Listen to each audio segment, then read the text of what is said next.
The champagne flutes were thin, the laughter expensive, and the air was already too close. It was a cousin's wedding, a required appearance. I adjusted the knot of my tie, the silk feeling like a leash. I watched Clara, my wife, glide across the room, her smile practiced, her eyes detached. We hadn't been honest with each other for years. The marriage was a contract, maintained for appearances. We were cornered by a distant aunt, someone Clara needed to impress. The moment came, the dreaded introduction.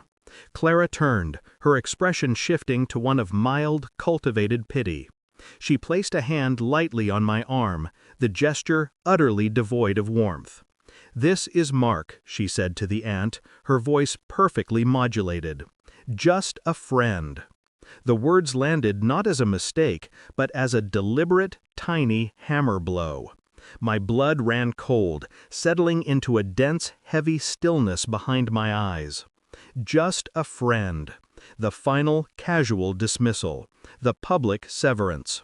I smiled. A slow, chilling movement of the facial muscles.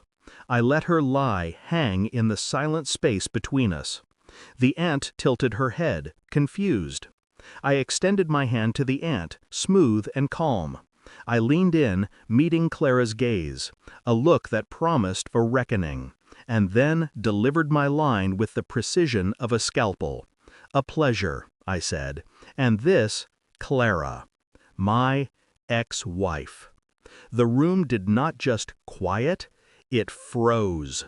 The ambient noise of the wedding, the music, the chatter, the ice in the glasses, vanished. Clara's perfect porcelain face shattered, replaced by raw, furious shock. Her hand flew back from my arm as if I were fire. But the reaction that seized the room, that made the whole scene cinematic, was her mother, Eleanor.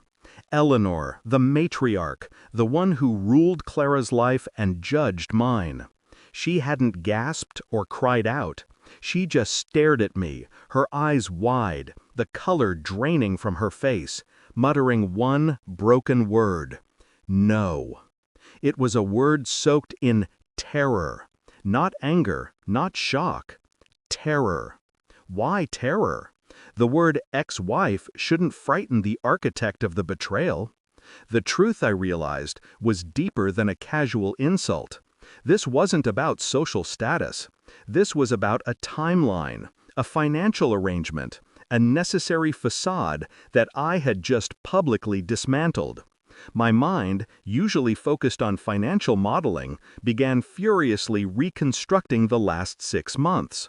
The hurried conversations in hushed tones, the sudden, forced intimacy when family was present, contrasted with the icy distance when we were alone.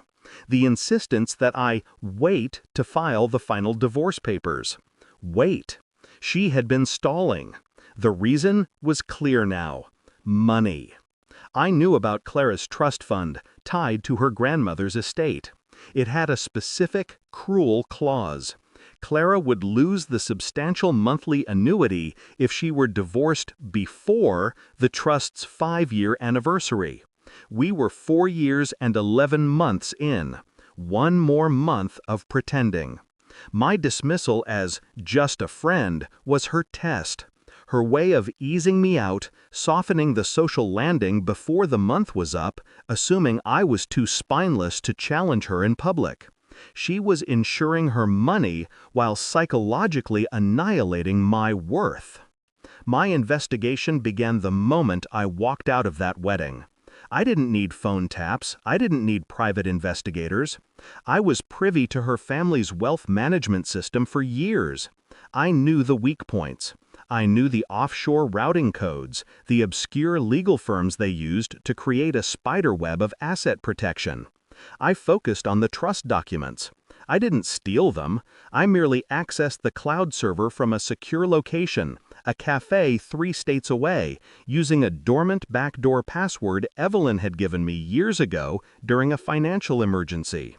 I found what I was looking for: the clause, the date, The financial penalty, a loss of $1.2 million in scheduled payments over the next decade if the divorce was finalized one day too early. But then, the final chilling piece, the prenuptial agreement.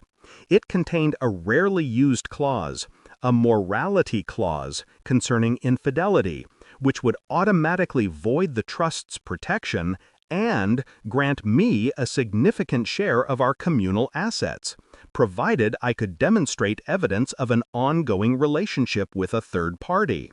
The trust was designed to punish the woman if she ended the marriage, but it was designed to reward the husband if he was betrayed.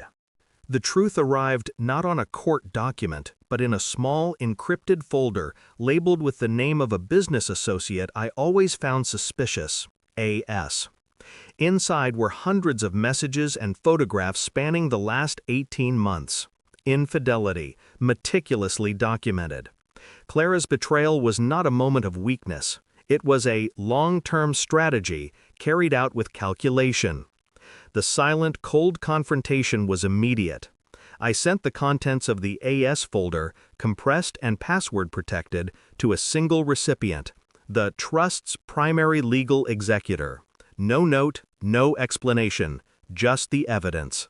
I didn't call Clara. I didn't shout. I didn't file the divorce papers myself. The mechanism was already in motion. I received a call a day later, not from Clara, but from a lawyer. He was quiet, clipped. The trust had been notified. The morality clause was activated. The payments were frozen. I walked back into the pristine, empty apartment I shared with Clara. She was there, her face tear-streaked, hollow. The wedding gown she wore had been replaced by a silk robe, but the panic in her eyes remained. She knew I had ruined her. She knew I hadn't just filed for divorce. I had bankrupted her future. "You filed?" she whispered, the accusation weak. I set a thick file folder on the counter. "I didn't have to file, Clara. You handed the trust all the evidence they needed 18 months ago."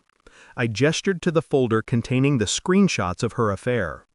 "You were so worried about timing and the clause.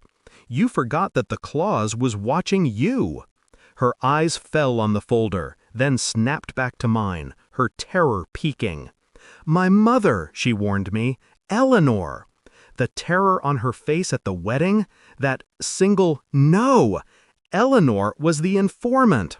The matriarch, the master manipulator, had seen my introduction as ex-wife and realized I knew the game. She realized I was about to expose Clara's infidelity, which would protect Eleanor's own assets from being drawn into the ensuing divorce settlement. Eleanor's terror wasn't for Clara's marriage. It was fear that I would expose the timing of the divorce and the terms of the trust, tying them to her own finances. She was secretly sacrificing her daughter to save herself. I didn't respond to Clara's realization. I just picked up my briefcase. "You're not just a friend, Clara," I said, my final words to her. "You are just collateral damage." I walked away from the apartment. The keys dropped precisely into the catch-all bowl. The silence of the street was a relief. I hadn't raised my voice. I hadn't broken a single law. I simply applied the rules they created, revealing the truth they were so desperately hiding. They were consumed by their own cold arithmetic. I was free.